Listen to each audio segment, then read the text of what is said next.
Bonjour et bienvenue pour cette nouvelle vidéo critique, aujourd'hui inédite. Ça y est, enfin un nouvel animé, les nouveaux animés de l'été, hein. On commence avec un des piliers des animés de cet été, c'est Dr Stone, hein. Il était là derrière nous, hein, lors de la dernière vidéo de Shingeki. On l'avait un peu teasé. Voilà, on l'avait un petit peu teasé, donc voilà, Dr Stone c'est sans doute l'animé qu'on attend le plus cet été. C'est ça. Parce que c'est un manga qu'on aime beaucoup déjà de base. On l'a lu en fait, un manga, une partie du moins, que ce soit dans la publication française Voilà. ou en scan à côté. Voilà, 7 tomes édités chez Glénat, plus de 10 au Japon, il me semble. Donc voilà, le manga est déjà très bien avancé.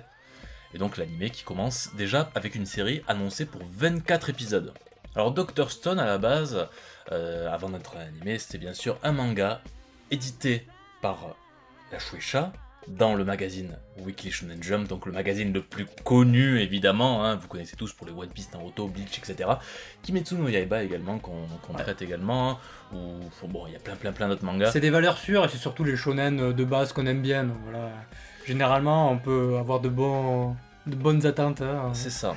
Alors, à la tête du manga, on retrouve deux personnes, un scénariste et un dessinateur. Le scénariste n'est d'autre que Riichiro Inagaki, qui est le scénariste de High Shield 21. Un petit peu original de le retrouver sur une œuvre totalement différente parce que c'était quand même un manga sportif, High Shield. Et du coup, voilà, il est de retour avec Dr Stone en collaboration pour le dessin de Boichi. Boichi, c'est un dessinateur coréen à la base. Donc qui s'est installé au Japon et qui est connu surtout en France pour le manga Sunken Rock. Donc un seinen plutôt stylé. Stylé et dans un style totalement différent. C'est de la violence, c'est des thèmes très matures. Et là, on passe au shonen en fait, pur et dur, et ça se ressent déjà au niveau graphique, parce qu'il a changé de style. Avant, c'était il avait un style vraiment très détaillé, hyper bien foutu, qui faisait très mature, avec des corps très musclés, des femmes voluptueuses et tout ça. Et là, c'est des gamins avec des corps un peu plus caricaturaux, et surtout des expressions comiques sorties de nulle part, avec des yeux qui sont exorbités, des orbites, ce genre de trucs. Bon, pour l'histoire, Dr Stone, c'est quoi? Alors on commence avec deux lycéens parfaitement basiques, voilà, dans un monde tout à fait normal. Donc Taiju et Senku. Et Senku, Taiju qui arrive dans le labo de Senku, là dans son club, on sait pas trop ce que c'est. C'est un scientifique, Senku, et donc Taiju qui vient en gueulant, voilà, c'est un personnage très énergique, il est un petit peu baraqué comme ça, il a un petit peu le faciès de Ryu dans Street Fighter, il est un petit peu débile sur les bords, et il dit à Senku, voilà, je vais enfin me déclarer à Yuzuriha, qui est son amour d'enfance en fait. Et là t'as Senku qui lui dit, moi je vais t'aider, je bois ce filtre d'amour, et tu l'auras à 10 milliards de pourcents, voilà, c'est sa catchphrase en fait, hein. Je sais plus si c'est ça exactement. Ouais, en fait il exagère toujours, il dit toujours à 300%, 10 milliards de pourcents, des trucs comme ça, enfin il exagère toujours les chiffres. Et Taiju qui refuse, qui dit j'en ai pas besoin, seule ma volonté suffira. Voilà, on a compris que c'est vraiment le mec très énergique, très neketsu, qui a uniquement besoin de sa volonté. Et à côté, il part, Senku qui jette le truc, ça explose. Les autres laborantins, je crois que ça se dit comme ça, qui dit qu'est-ce que vous avez fait pour ça exploser? Je dis c'était de l'essence en fait. Vous comptez lui faire boire ça? J'étais sûr à 100% qu'il allait refuser parce que c'est un idiot. Donc là en fait on nous met les bases vraiment des deux persos, des deux héros, ça va être les deux héros au final, avec l'idiot du village est vraiment le personnage très intelligent qui sait absolument tout. Et là on enchaîne sur Taiju qui va rencontrer Yuzuriha, voilà, il lui a donné rendez-vous, il va lui expliquer, il est un petit peu nerveux et tout.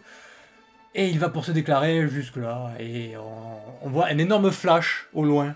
Donc Taiju qui prend peur, et il se met devant Yuzuriha pour la protéger, et il commence à se transformer en pierre. Suite à ça, on voit un petit peu partout dans la ville, puis autour du monde, tout le monde se transforme en pierre, on comprend pas trop ce qui se passe. Il y a des avions qui se crashent en fait, parce que tout le monde à l'intérieur de l'avion, voilà, il y a les pilotes et tout ça sont transformés en pierre. Et en fait, c'est la fin du monde. On a les pensées un petit peu de tout le monde. En fait, ils sont pas morts, hein, ils sont toujours à l'intérieur d'eux. Ils sont toujours vivants. Ils se posent des questions. Ils arrivent à réfléchir. On voit qu'il y a certains animaux quand même qui ont résisté, hein, qui sont pas transformés en pierre. Et ouais, donc ils se posent des questions. Ils se demandent s'ils sont morts ou pas. Et t'as Taiju qui se dit je ne suis pas mort, avec ma volonté je vais survivre. Et la transition, petite transition de quelques milliers d'années, c'est assez drastique comme ça. On voit un monde totalement verdoyant en fait. Primitif. Primitif, c'est ça, la civilisation a totalement disparu. Et t'as Taiju qui se réveille en fait, son masque il est resté éveillé pendant tout ce temps en fait, il n'a pas succombé parce que les personnes voilà qui étaient dans cet état statique en tant que pierre, ils perdaient peu à peu conscience, tu vois. Et il fallait uniquement une grande conscience comme Taiju et une énorme volonté comme lui pour réussir à survivre. Donc là son masque de pierre, en fait sa carapace de pierre se fend et il est de nouveau libre. Et Taiju se demande où il est. Il a conscience qu'il est resté pendant des milliers d'années, enfin des centaines voire des milliers d'années en état de stase comme ça. On se demande comment il a fait d'ailleurs, c'est assez étonnant. On est dans un shonen, hein, c'est la surenchère encore une fois, on s'en fout. Et donc il découvre un petit peu le monde, il voit un petit peu les gens autour, il fait des prières pour les gens qui sont cassés, c'est-à-dire les pierres qui sont cassées des gens, parce qu'il sait que c'était des gens qui ont été transformés en pierre, donc du coup ils sont morts. Voilà, il s'aperçoit que la civilisation a changé, donc il sait où il est, hein, tu vois, il est pas dans un nouveau monde, hein, il est vraiment dans le monde tel qu'il était avant, mais sauf que voilà, la nature a repris le dessus. Et là, il va pour retrouver Yuzuria, son amour évidemment. Il se rappelle où elle était, c'était à la base d'un camphrier, c'est ça, hein, je crois, le nom de l'arbre. Là, l'arbre est devenu absolument immense. Il a protégé la statue de Yuzuria, elle n'est pas abîmée. Du coup, il a beaucoup de chance. Et là, il est tout content, évidemment, et il voit à côté un message. Donc, Mastodonte, retrouve-moi en bas de la falaise, je sais pas trop. Et Mastodonte, qui l'appelle comme ça, ben, c'est Senku. Et donc, un peu plus tard, il retrouve Senku qui a pas l'air surpris pour le moins du monde. C'est le genre de personnage qui a 8 milliards de QI, donc oui. Il avait tout prévu, il savait que Taiju allait survivre, que sa volonté allait lui permettre de braver cette épreuve. Et donc les deux voilà, se retrouvent dans un monde totalement primitif. Senku de son côté, il lui dit que ça fait 6 mois qu'il est là, donc il s'est déjà un petit peu installé, il a fait un petit cabanon, il a fait ses expériences de son côté, il montre à Taiju il montre ses expériences, il essaye de désenvoûter, d'enlever la carapace, de la faire fondre avec des produits chimiques. Et jusque-là, il n'a pas trouvé de solution au final, donc il a besoin de Taiju, qui est lui un personnage très énergique. Ça va être un petit peu la main d'œuvre, le mec qui va aller faire les courses, quoi. Il va aller chercher les matières premières. En fait, cet animé, à partir de là, ça devient Minecraft. C'est totalement ça, il faut aller chercher les matières premières, ensuite on craft des trucs, ça c'est le boulot de Senku, qui est lui un chimiste, un gars extrêmement intelligent qui va faire plein de... comment dire de... Senku, lui, sera le chercheur, l'expert, le mec qui aura les idées. Le but de Senku, surtout, c'est de rétablir la civilisation, tout simplement. C'est-à-dire zapper les étapes. Parce que là, on est revenu à une ère primitive, hein. On n'est même pas à l'âge de pierre, enfin si. Je sais pas exactement. Ouais, à ce moment-là, peut-être qu'on sait pas exactement. Mais en tout cas, voilà, Senku, lui, son but, ça va être de brûler les étapes pour regagner, on va dire, 2 millions d'expériences humaines, donc repartir de zéro et vraiment et tout rebâtir, donc à lui tout seul, grâce à ses petits neurones. D'ailleurs, savoir que le mec, pendant qu'il était transformé en statue, il a compté le temps. Comment il a fait ? Seconde après seconde. Voilà. Il y a des fois où il a failli s'évanouir, il dit, mais voilà, il a réussi à tenir bon. Parce qu'en fait, pour garder conscience, encore une fois, voilà, et il a trouvé un moyen, mémotechnique, technique tout simple, voilà, c'est de compter dans sa tête, tout simplement. Et à la fin de l'épisode, ils arrivent enfin... grâce à des solutions, on va pas les détailler, de toute façon vous avez vu l'épisode quoi qu'il arrive, ils arrivent donc à libérer un oiseau et ils vont enfin pouvoir libérer l'amour de Taiju. Alors le premier épisode a adapté 2 chapitres, hein, ce qui est quand même assez énorme parce que le premier chapitre fait 60 pages au moins.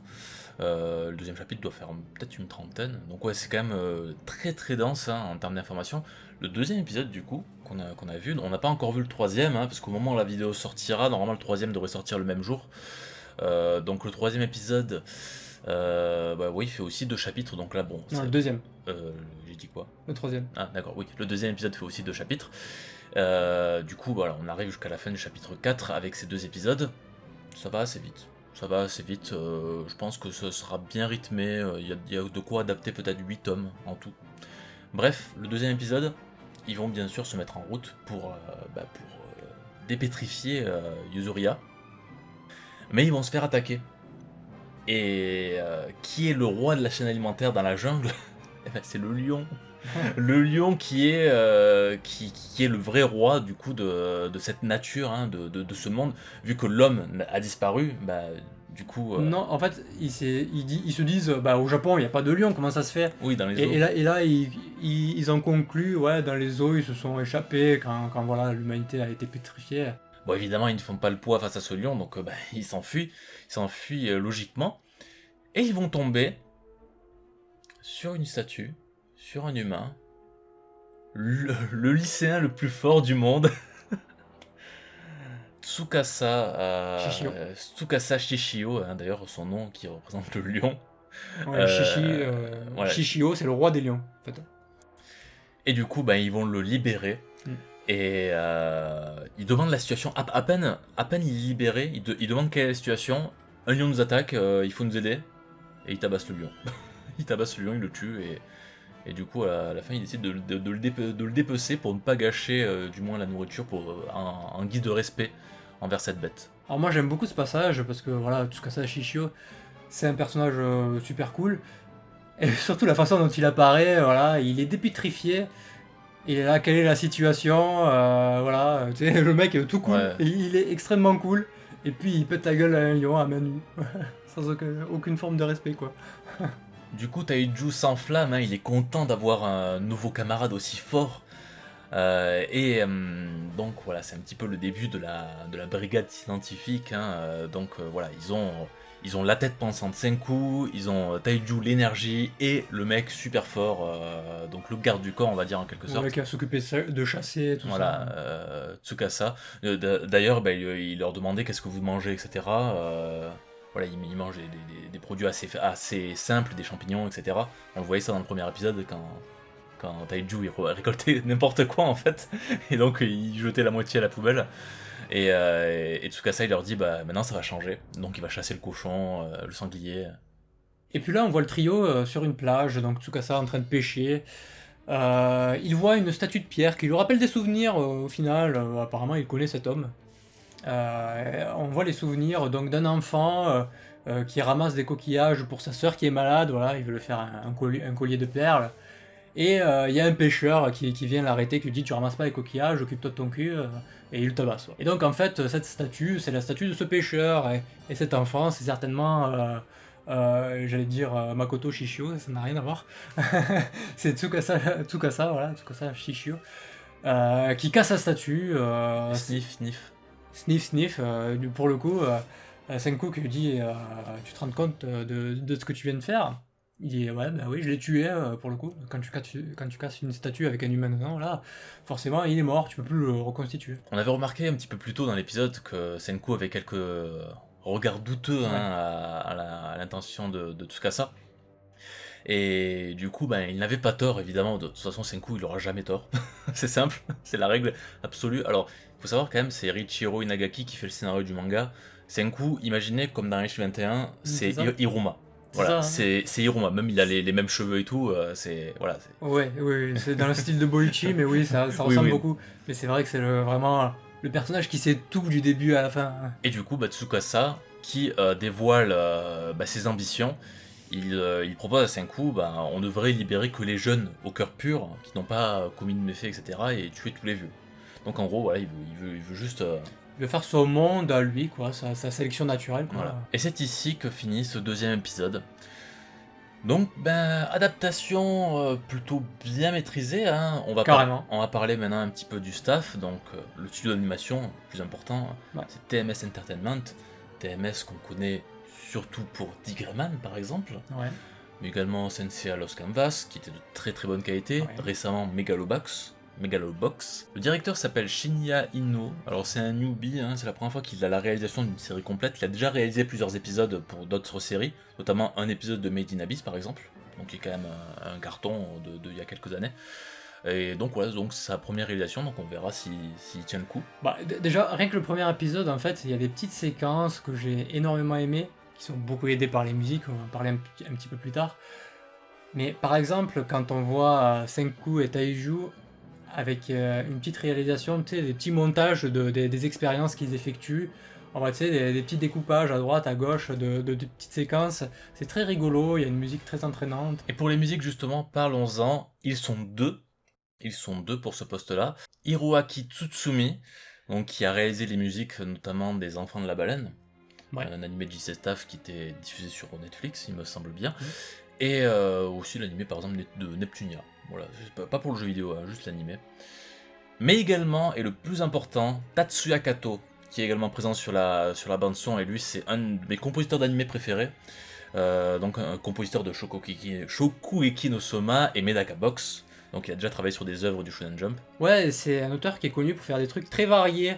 Ça peut aller il peut faire des thèmes de rap, il peut faire des thèmes un petit peu plus funk, des trucs qui passent partout. Et là, avec justement, quand on lisait le manga, enfin moi, quand je lisais les scans au tout début, je me posais la question comment on peut retranscrire une ambiance d'un monde de Survivor comme ça, tu vois. Hein. C'est Koh-Lanta, alors ils vont nous mettre les musiques de Koh-Lanta, ouais, je sais pas, non. Et là, au final, les musiques qu'on nous met, alors il y a des musiques entraînantes, il y a des trucs un peu plus dramatiques, des trucs intrigants et tout. Et il y a vraiment, c'est très, comment dire, éclectique en fait au final. Et j'aime beaucoup, voilà, Tetsuya Kato. C'est surtout lui qu'on entend, on reconnaît un petit peu son style, parfois très punchy, parfois voilà, très intrigant et tout.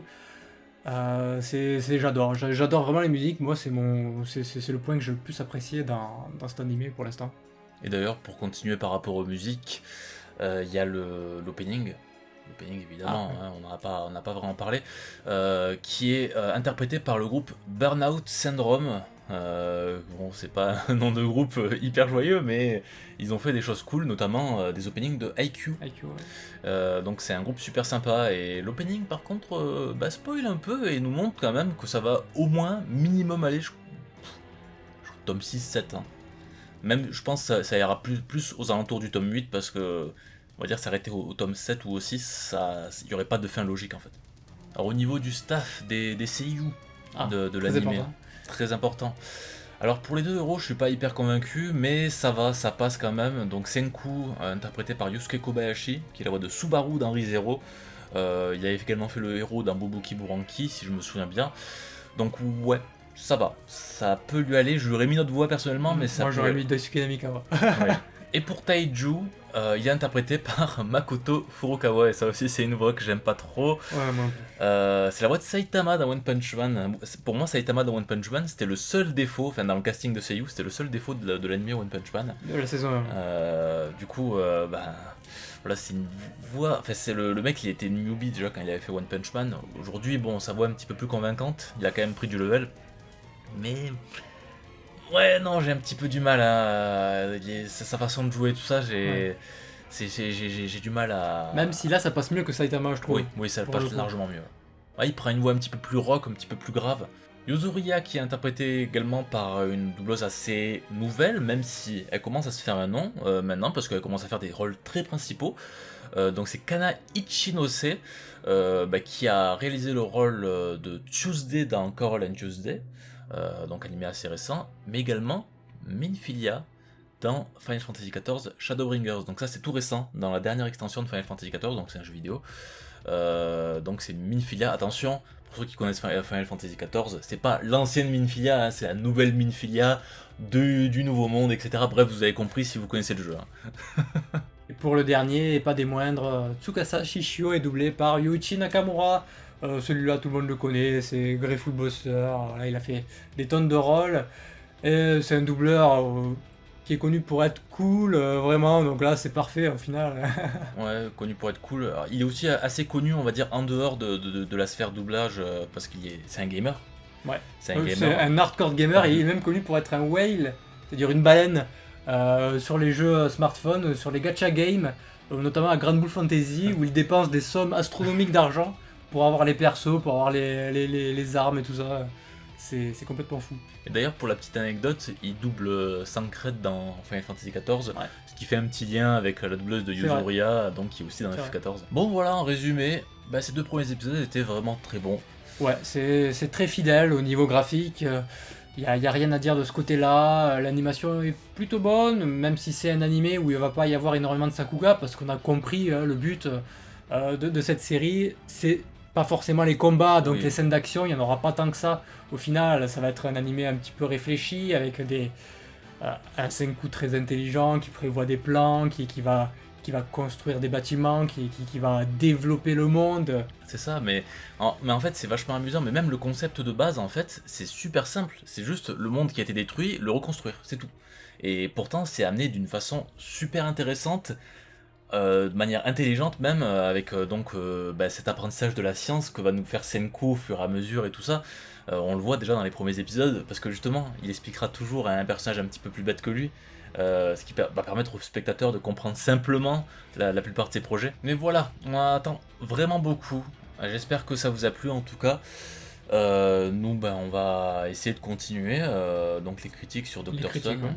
Oui, puisque la série, on va la continuer forcément. Oui, hein. oui, oui. Même si on connaît déjà l'histoire en manga, c'est toujours bien de découvrir un animé comme ça, surtout quand il est réussi. Et n'oubliez pas, bien sûr, si vous avez aimé, les pouces en l'air, évidemment. Pouces en l'air, c'est très important. Abonnez-vous, activez la cloche, les réseaux sociaux. Mettez des commentaires également pour développer votre avis. Dites-nous si vous avez aimé ces premiers épisodes de Dr. Stone. On attend vos avis avec impatience. Et donc sur ce, on se quitte. Et on se retrouve pour une prochaine vidéo. Allez, à très bientôt. Bye bye. À bientôt.